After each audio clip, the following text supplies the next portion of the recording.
Ito mga classmates ang Wawa Dam.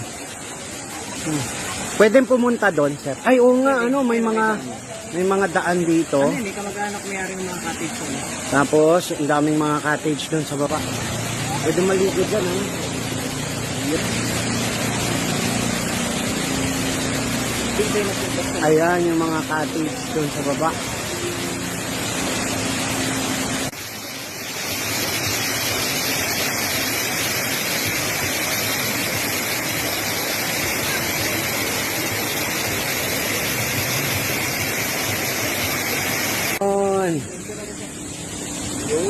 Yun o.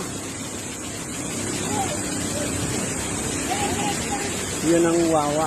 Ay, picture pala tayo rin. Video yan. Oh, video ko.